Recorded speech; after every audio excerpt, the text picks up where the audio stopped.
ఎక్కడైనా ల్యాండ్ పై ఇన్వెస్ట్ చేయాలని అనుకుంటున్నారా? అయితే ఫ్యూచర్ సిటీలో ఇప్పుడే ల్యాండ్ పీస్ పెట్టుకోండి. పూర్తి వివరాలకు మాకు కాల్ చేయండి.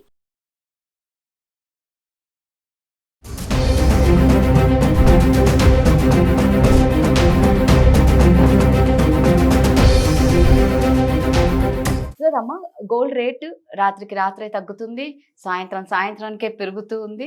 ఎక్కడ స్టేబుల్గా ఉండలేదు. అసలు అది తగ్గుతుందా ఇంకా పెరుగుతుందా అన్న డౌట్స్ కూడా ఎక్కువ ఉన్నాయి. సో ఈ రోజు గోల్డ్ రేట్ ఎంత ఉంది, ఇంకా అదేవిధంగా అసలు ఎందుకు తగ్గుతుంది, ఇప్పుడు ఏమన్నా మళ్ళీ తగ్గే అవకాశం ఉందా? ఈ రోజు గోల్డ్ రేట్ వచ్చేటప్పటికి 1900 రూపీస్ తగ్గి 12,450 రూపీస్ పర్ గ్రామ్, అంటే 12,045 రూపీస్ పర్ గ్రామ్, అంటే 10 గ్రామ్స్ కి వచ్చేటప్పటికి 1,20,450 రూపాయలకి ఉంది. ఇది రీటైల్ ప్రైస్ చెప్తున్నాను, not the bullion market gold price.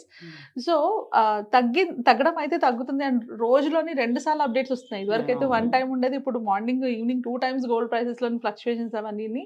వీటన్నిటికీ యాజ్ యూజువల్ మన క్రెడిట్ యుఎస్ ప్రెసిడెంట్ ట్రంప్ గారి గురించే ఇవ్వాలి. సో ఇప్పుడు కూడా తగ్గడానికి రీజన్ ఏంటి అంటే, ఆయన చైనాతోని ఒక ట్రేడ్ డీల్ కి రాబోతున్నారని అనౌన్స్ చేశారనమాట.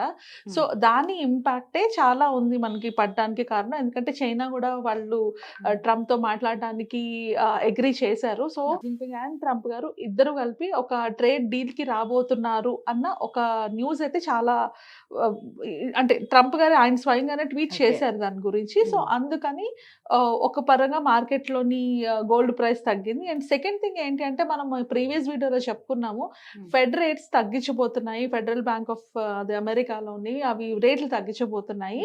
సో అవి తగ్గడం వల్ల కూడా కొంచెం డాలర్ ప్రైస్ పడుతుంది. అలా పడినప్పుడు గోల్డ్ ప్రైస్ పెరుగుతుందని మనం చెప్పుకున్నాము. అనుకున్నట్టుగానే ఫెడ్ రేట్స్ కూడా తగ్గాయి అన్నమాట. ఇప్పుడు ఫెడ్ రేట్స్ 25 బేసిస్ పాయింట్స్ వరకు తగ్గించారు. సో దాని ఇంపాక్ట్ కూడా మన గోల్డ్ ప్రైస్ తగ్గడానికి రీజన్. అంటే బేసికలీ గోల్డ్ ని ఎప్పుడు అక్యూములేట్ చేసుకుంటారంటే, బయట అన్సర్టనిటీ ఉండేటప్పుడు రిజర్వ్స్, డాలర్ మీద డిపెండ్ అవ్వకుండా రిజర్వ్స్ ని పెంచుకోవడానికి గోల్డ్ ని కొనుక్కుంటాయి కంట్రీస్ అన్ని కూడా. సో ఒక పక్క చైనా వైపు పాజిటివ్ గా రావడం నోట్, అండ్ ఇంకో పక్క యుఎస్ లో కూడా స్టెబిలిటీ కోసం ఫెడ్ రేట్స్ తగ్గడం. అండ్ ఇండియాకి వచ్చేటప్పటికి ట్రంప్ ఇండియా మీద కూడా పాజిటివ్ గానే రియాక్ట్ అయ్యారు. అంటే ఎలా అయితే చైనా గురించి మాట్లాడారో, ఇట్లా వాళ్ళతో ట్రేడ్ డీల్ అవ్వబోతుందని, తర్వాత ఫ్యూచర్ లో ఇండియాతో కూడా ట్రేడ్ డీల్ చేయబోతున్నామని ట్రంప్ కూడా చిన్న సిగ్నల్ ఇచ్చారు. అండ్ అది కాకుండా కూడా మన ఇండియన్ గవర్నమెంట్ కూడా రష్యా నుంచి ఆయిల్ కొనడం తగ్గించింది.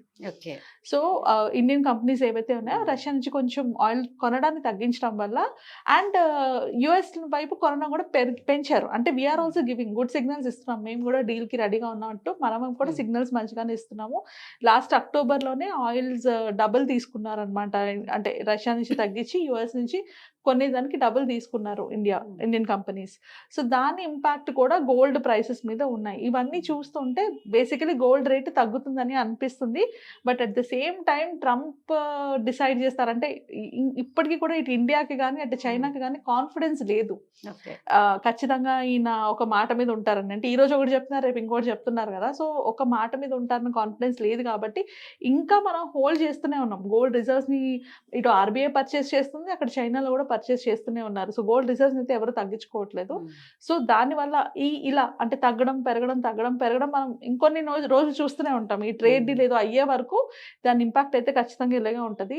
సో నన్ను అడిగితే ఇన్వెస్ట్మెంట్స్ చేసుకోవాలా ఇప్పుడు పడుతుంది కదా అంటే, ఇఫ్ యూ హ్యావ్, మీ దగ్గర క్యాష్ ఉండి మనీ ఉండి ఇన్వెస్ట్ చేసుకోవాలి అనుకుంటే కనుక ఇప్పుడు పడింది కాబట్టి కొంచెం కొనండి.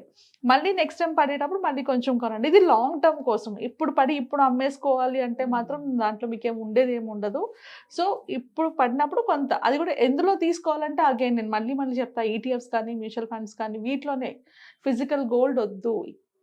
ఇదే టైంలో ఫిజికల్ గోల్డ్లో రకరకాల మోసాలు చేస్తున్నారు. సో ఫిజికల్ గోల్డ్ తగ్గించుకొని ఇన్వెస్ట్మెంట్ చేయాలనుకుంటే ఖచ్చితంగా మ్యూచువల్ ఫండ్స్లో కానీ ఈటీఎఫ్స్లో కానీ పెట్టుకోండి. అండ్ ఇంకొకటి ఏంటంటే, సోవరెన్ గోల్డ్ బాండ్స్ ఆర్బీఐ కూడా రిలీజ్ చేసింది. సోవరెన్ గోల్డ్ బాండ్స్ సిరీస్ 4 2019, అంటే అక్టోబర్ 2019లో ఎవరైతే పర్చేస్ చేస్తున్నారో వాళ్ళకి 11,992 పర్ గ్రామ్ చొప్పున రిడీమ్ చేసుకోవచ్చని ఆర్బీఐ అనౌన్స్ చేసింది. అంటే ఎవరైనా అమ్ముకోవాలి అనుకుంటే వాళ్ళ బాండ్స్ని కొనుక్కోవచ్చు మనం Okay. డీమాట్ అకౌంట్ లో అది తీసుకోవచ్చు. సో ఎవరికైనా ఎస్జీబీ మీద ఐడియా ఉండి ఇంట్రెస్ట్ ఉండి అండ్ డీమాట్ అకౌంట్ మీద నాలెడ్జ్ ఉంటే వాళ్ళు ఆన్లైన్ లో ఎస్జీబీ ద్వారా ఆ బాండ్స్ ని కొనుక్కోవచ్చు.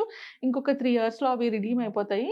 బట్ 3 years ఉంచుకునేలా ఉంటేనే కొనుక్కోండి. అంటే ఇప్పుడు కొన్ని అమ్మాలి అంటే అది వర్కౌట్ అవ్వదు. దాంట్లో కూడా కొన్ని కండిషన్స్ ఉంటాయి. అవి చదువుకొని చేయాలి.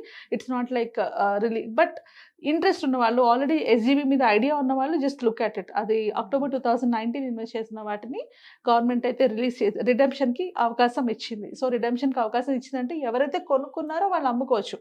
ఆబ్వియస్లీ అప్పుడు వాళ్ళు కొనుక్కునేటప్పుడు అది only 3,788 rupees per gram and ఇప్పుడు అది 11,992 రూపీస్ ఉంది. సో అమ్మే వాళ్ళు ఉంటారు. Yes. సో ఈ టైంలో ఎవరైనా కొనుక్కోవాలనుకుంటే యూ కెన్ గెట్ ఇట్. అందులో కూడా కొంచెం మంచి డీల్స్ కూడా వస్తున్నాయి. ఈ మనీ అండ్ ఆల్ అది కూడా చెక్ చేసుకోండి. But not the physical gold. Physical gold లో మోసాలు కూడా అలాగే పెరిగాయి. Okay. ఎలా అయితే గోల్డ్ మీద మనకి ఆన్లైన్ లో ఇన్ని ఎవ్రీడే ప్రతి ఛానల్ గోల్డ్ రేట్ ఇలాగా Yes. అలాగా అని పెడుతుంటే పీపుల్ అదొక రకమైన ఫోమో అయిపోయింది. అంటే నేను మిస్ అవుతానేమో ఈ Yes. ఆపర్చునిటీ అని. దీన్నే కొందరు స్కామ్స్టర్స్ క్యాష్ మంచి అడ్వాంటేజ్ గా తీసేసుకుంటారు. తీసుకుంటున్నారు. ఇప్పుడు కూడా చాలా మంది జ్యువెలరీ షాప్ వాళ్ళు ఏం చేస్తున్నారంటే 8 క్యారెట్ గోల్డ్ ని కానీ లేకపోతే 1 గ్రామ్ కాపర్ షీట్ గోల్డ్ అని చెప్పి అమ్ముతుంటారంటే పైన మాత్రం గోల్డ్ ఉంటుంది, 1 గ్రామ్ గోల్డ్ లాగా కిందంతా కాపర్ షీట్ తో ఉంటుంది. వాటిని కూడా వాళ్ళు అంటే అమ్ముతున్నారు. అంటే ఇవి రియల్ గోల్డ్ అని అమ్ముతున్నారు. They are cashing it out. అంటే స్కామ్స్టర్స్ జెన్యున్ బిజినెస్ చేసే వాళ్ళు అలా చేయరు. కొందరు ఉన్నారు అలాగా.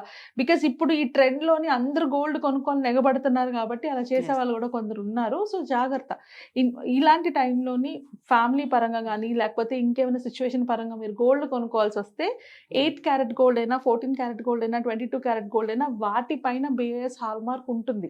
అది చూసుకొని కొనుక్కోండి. అది చూడకుండా అది వెరిఫై చేసుకోకుండా కొనుక్కోవద్దు. రీసెంట్ గా నాకు వన్ ఆఫ్ మై క్లయింట్స్ కూడా చెప్పారనమాట. హాల్ మార్క్ వేయించి ఇస్తామని చెప్పి కూడా సేల్ చేసేస్తున్నారు. సో తన తర్వాత చెక్ చేయించుకుంటే అది 14 క్యారెట్ గోల్డ్ అండ్ ఆమెకి 22 క్యారెట్ గోల్డ్ అని ఆ ప్రైస్ లో అమ్మారనమాట. సో తను మళ్ళీ వెళ్ళి అడిగితే దే ఆర్ జెన్యూన్లీ అది మిస్టేక్ జరిగిందని వాళ్ళు యాక్సెప్ట్ చేశారు. బట్ అలా యాక్సెప్ట్ చేయకుండా తనకు తెలిసింది కాబట్టి, అది తెలియకపోతే తను వెంటనే వెళ్ళి చెక్ చేయించుకోవడం వల్ల దేని వల్ల ఆమెకు తెలిసింది. తెలియకపోతే ఏమవుతుంది, అది కంప్లీట్లీ మోసపోవడమే కదా. సో మీకు నాలెడ్జ్ లేదు అని తెలిస్తే మిమ్మల్ని అడ్వాంటేజ్ తీసుకునే వాళ్ళు చాలా మంది అక్కడ ఉన్నారు. ఎస్పెషల్లీ ఈ టైంలోని ఎగబడుతూ కొంటున్నారు కాబట్టి ఎవరు ఆలోచించుకోవట్లేదు ఇక్కడ నాకు ఏమైనా ఫ్రాడ్ జరిగే ఛాన్సెస్ ఉన్నాయా అన్నది. ఇవన్నీ మైండ్ లో పెట్టుకోండి. సో కేవలం ఇన్వెస్ట్మెంట్ కోసం అని ఫిజికల్ గోల్డ్ అయితే తీసుకోవడం వేస్ట్. అలా తీసుకోవద్దు. ఇన్వెస్ట్మెంట్ కోసం ఆల్టర్నేటివ్ ఆప్షన్స్ ని వెతుక్కోండి. ఆర్ 24 క్యారెట్ తీసుకున్నా కూడా టేక్ ఇట్ ఫ్రమ్ ప్రాపర్ ఒక మంచి రిసోర్స్ నుంచి తీసుకోండి. అంటే పెద్ద కంపెనీస్ లో అట్లా తీసుకోండి. అంటే ఫ్యూచర్ లో అవసరం పడుతుంది అనుకున్నప్పుడు. సో అలాంటి ప్లానింగ్ లేకుండా ఫిజికల్ గోల్డ్ లోకి వెళ్ళి ఇన్వెస్ట్ చేసుకుంటే మాత్రం వచ్చే లాభం కన్నా పోయే నష్టమే ఎక్కువ ఉంది. బికాస్ ఇప్పుడు 1 గ్రామ్ గోల్డ్ కూడా చాలా ఎక్స్పెన్సివ్. ఒక ముక్కు పొడక కింద పడిపోయినా కూడా చాలా డబ్బులు దొరికే రోజులు ఇవి. సో అలాంటప్పుడు కేర్ఫుల్ గా ఉండాలి. నాలెడ్జ్ లేకుండా కొనుక్కోవద్దు. అండ్ ఎప్పుడు చెప్పేది అప్పు చేసి అస్సలు కొనద్దు. అండ్ ఇది కూడా ఓల్డ్ గోల్డ్ ని తీసుకొని దాన్ని లోన్ లో పెట్టుకొని మరి కొత్త గోల్డ్ కొనేసుకుంటున్నారు. అది కూడా చేయొద్దు. It's not easy. మీరు అనుకున్నంత ఈజీ కాదు ఆ అప్పుని క్లియర్ చేసుకోవడం. సో ఏదైనా కూడా మీకు ఇలాంటి అవకాశాలు వస్తూనే ఉంటాయి. మీ దగ్గర ఉన్నప్పుడు యూజ్ చేసుకోండి. లేనప్పుడు దాన్ని క్రియేట్ చేసుకొని దానికోసం పోతుందేమో అని భయంతో ఏ పని కూడా చేయొద్దు. అలా చేసినప్పుడు అది నిలవదు మనకి. మెయిన్లీ అక్కడే ప్రాబ్లమ్స్ వస్తాయి. సూపర్. Thank you.